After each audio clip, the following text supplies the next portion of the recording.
KTN Weekend Prime with Yvonne Okwara.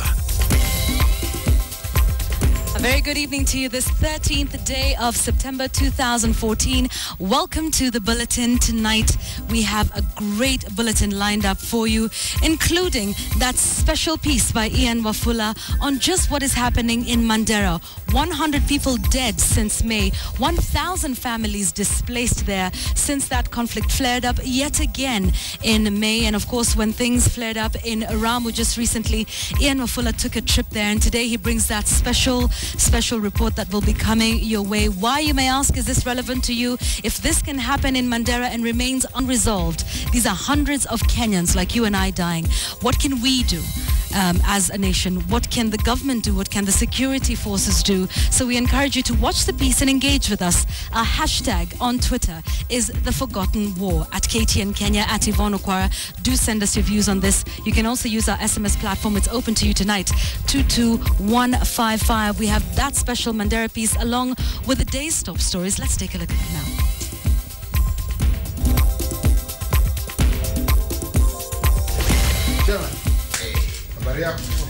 Land Commission confirms Lamu titles will be revoked in a week's time. Wasaidie wananchi chochote. Pesa imeingilia katikati na watu wanataka kutajirika kupitia kwa hiyo ofisi. Caught in the middle. Closure of immigration offices grounds pilgrims' travel plans. The Forgotten War. A special report on the killings between the Garre and the Degodia. Tupeleke pesa mashinani, tujengee watu wetu mabarabara, tuboreshe uchumi wa watu wetu ili vijana wa Kenya wapate ajira. And why the referendum campaign at the coast is different from other parts of Kenya.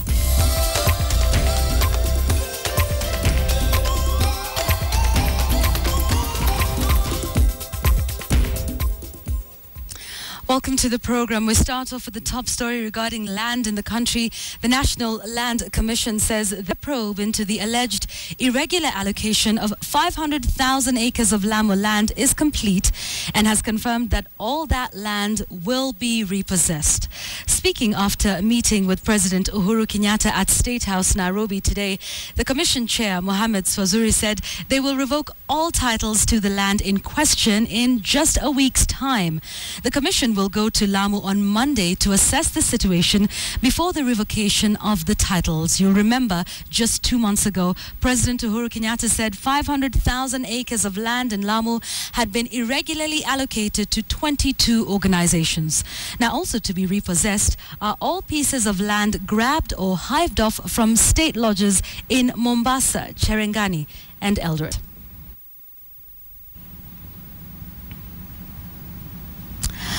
Now, residents of Garissa are protesting the closure of the local immigration office and are petitioning the government to intervene, given that a number of residents are preparing for a pilgrimage to Mecca. Catherine Amanda reports. The immigration office in Garissa serves the entire northeastern region, a majority of whom are Muslims. When the director of immigration closed down the office on Wednesday, it inconvenienced those planning to take part in this year's pilgrimage to Mecca. Wale watu wanakuanga hii ofisi ya passport wanakuanga wakifanya mambo ya kibinafsi tu. Huwa wasaidie wananchi chochote. Pesa imeingilia katikati na watu wanataka kutajirika kupitia kwa hii ofisi. Kama mzee ambaye ametoka all the way from Mandera ama Ijara anakuja hapa Garissa, anaambiwa mzee hakuna kazi, sasa ataenda wapi ndugu yangu? Where will he go? Hawezi akaenda, time hakuna. Anajua hapa Garissa kuna immigration office, na saa hizi ikifika anaambiwa hakuna. Sasa ukienda pale uambiwi kwa nini wamefunga. Hatuwezi kuambiwa kama kuna shida ya mashine, hatuwezi kuambiwa kama kuna shida ya nini ya staff. Kama kuna shida ya ukosefu wa staff tuambie. Hiko vijana wa Garissa wamesoma mpaka wako na degree masters. But it's not just those preparing for the Hajj who have been inconvenienced. The public went and trying to make noise even to their MCAs, their county governor, their speaker, even our area leader, the majority government leader. Residents now warn that if the office is not opened soon, they will hold peaceful demonstrations and boycott a planned visit by President Uhuru Kenyatta. Catherine Omwando, KTN.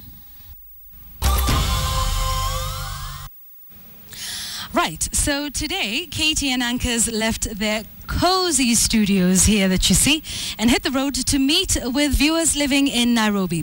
The roadshow that passed through Roysambu, Kahawa, Githurai 44 and Githurai 45, so the anchors interact with viewers and get feedback on what the viewers feel about KTN broadcasts. It was also an occasion for KTN fans to have fun and get themselves gifts from the KTN crew.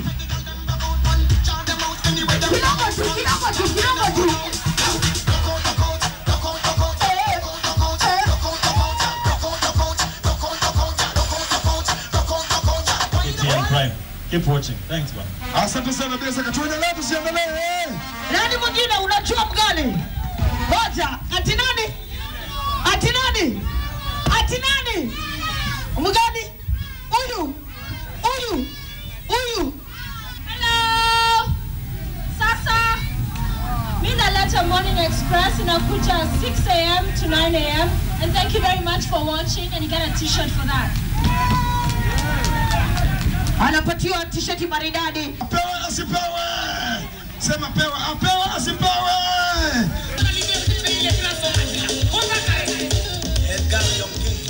So, if you missed that, pole sana. But next Saturday, it's another run somewhere in Nairobi. We'll be coming to meet you, have fun.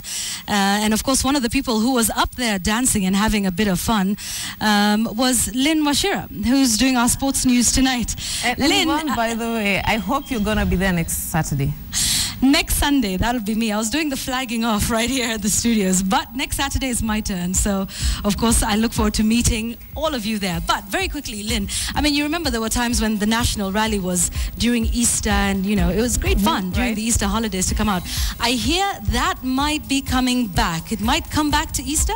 Oh, yes, it might. And I'm among the people who are really looking forward to having the Kenyan Safari Rally, making it back to the World Rally Championships calendar. And the local federation is really pressing to see that that happens in future. But that story and many more will be coming after a short break. Do stay with us.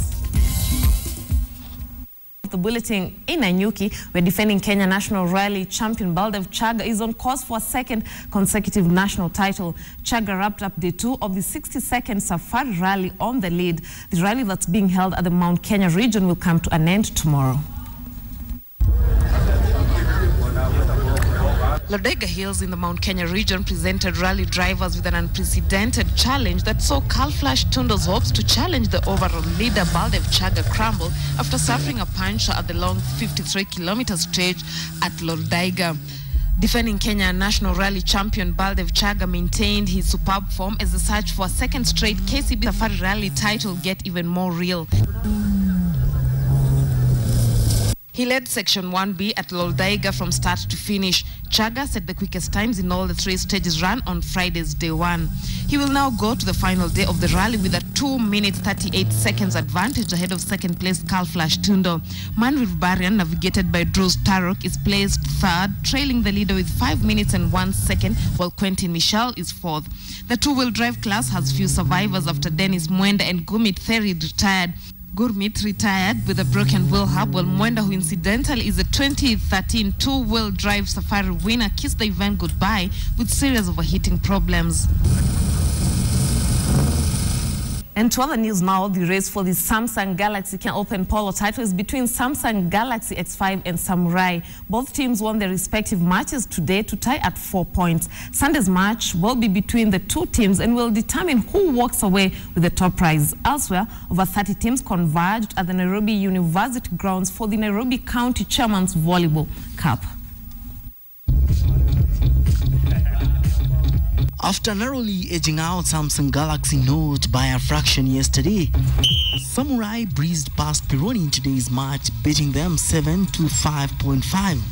Greg Wilson, playing off handicap 6, opened the scoring and the fast checker for Samurai before adding 3 more in the second and third checkers. Gordy Miller, handicap 2.5, added 2 more before pressure from Samurai forced George McCockle to score into his own goal. McCockle, however, led Peroni's scoring with 2 goals in the first and 4 checkers, with Pat Griffiths and Keegan Moy adding 1 each. In the day's other match, Buster Mackenzie displayed impressive play, scoring all 5 Samsung Galaxy S5 goals as they defeated Samsung Galaxy Note 5-3. Philip Arunga, Martin Weganje and Vishal Somaya all scored for Galaxy Note.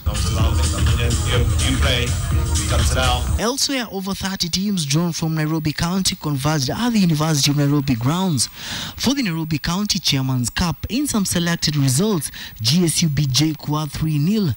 St. Paul's University showed no respect for host Nairobi University, condemning them to a 3-0 loss. In the ladies category, KCB beat JKUAT by 3-0, while Nairobi City Council lost 1-3 to St. Paul's University. The finals will be played tomorrow at the same venue.